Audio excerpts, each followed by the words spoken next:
New research reveals that over half of people in the UK would follow a potentially life-threatening instinct if they fell into water. That's why the RNLI has now launched a new campaign asking people to fight their instincts and not the water. The campaign focuses on the simple skill of floating, a skill that could save people's lives.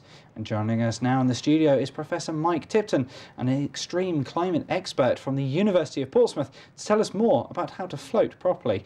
And not just that, Mike, but actually it's a life-saving skill that the University of Portsmouth have actually pioneered.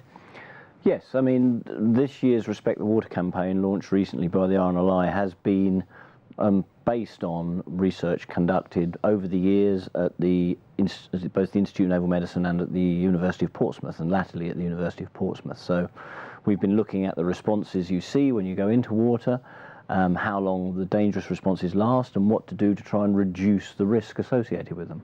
I suppose we were talking a little bit earlier that a lot of the risk comes from, you were saying the air temperature heats up much faster than the water temperature, so people's conceptions of, oh, it's okay to go swimming might be a little bit warped there. Yeah, one of the reasons the campaign is launched this time of year is because this is the most dangerous time of year. If you look at the number of immersion deaths, we see a big spike around about end of May, beginning of June, because the air temperature warms up very quickly. When the sun comes out, we've had air temperatures in 25, 26 degrees, but the water temperature doesn't actually get to its warmest until about September, so it takes a lot more heat to warm up water. So that's still at about 12 degrees, not far off what it was in the winter. So people get a bit warm on the beach, they run down, they jump off the jetty, they jump off the harbour wall, and all of a sudden they're in a really extreme environment.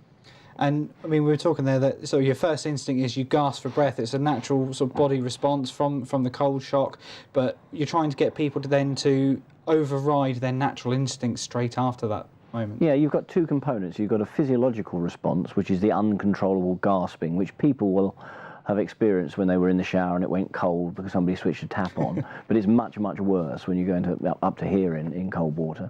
So you've got that physiological response, an increase in the work of the heart as well at that time. And then you've got a drive to do something. We have something called a fight or flight response, which is to get us ready to fight or run away, and it drives our behaviour. It's inappropriate in water. So what happens in water is people start thrashing about, waving their arms, they start trying to swim really hard. And that's just about the worst thing to do when you've lost control of your breathing.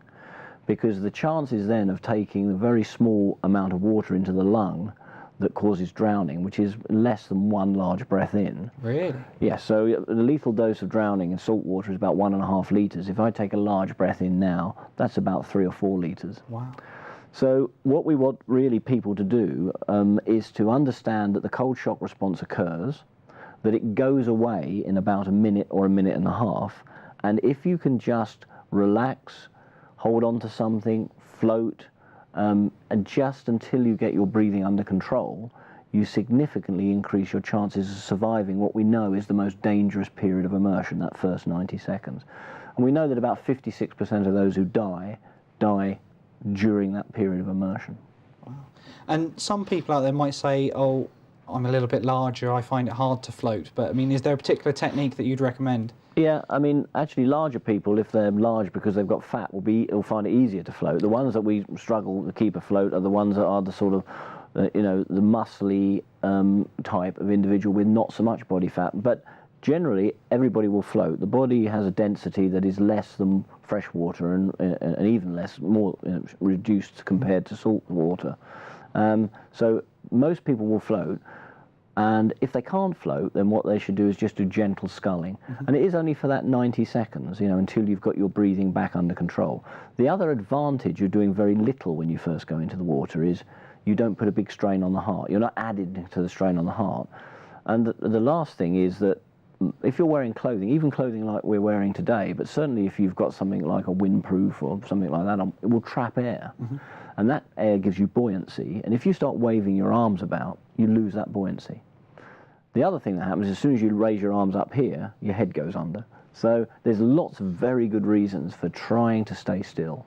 Excellent. And we're saying it's a campaign that you guys have helped pioneer in partnership with the RNLI, and obviously they cover most of the sort of coast, but actually it's a technique that could save your life in any body of water, whether that be man-made or like a river or something like that. Absolutely, yes. I mean, it's just the temperature of the water. It's not whether it's coastal and salty or fresh water. So, you know, we've got 7,000 miles of coastline, but we've also got, you know, many thousands of miles of rivers and canals and, you know, lakes. So, yeah, no, it's absolutely the same.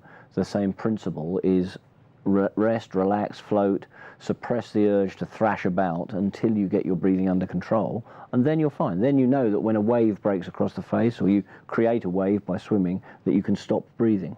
Okay, and I believe the campaign's on now, but obviously in cinemas, TVs, radio, stuff like that. But if people wanted to actively go and watch the sort of campaign videos, where do they go to find those? The campaign will run through to September. They'll find it all over the place at beaches, and if they want to read more about it, see all of the information, including how to float, they go to the RNLI website, so that's respectthewater.com, and everything we've spoken about is there with video and text.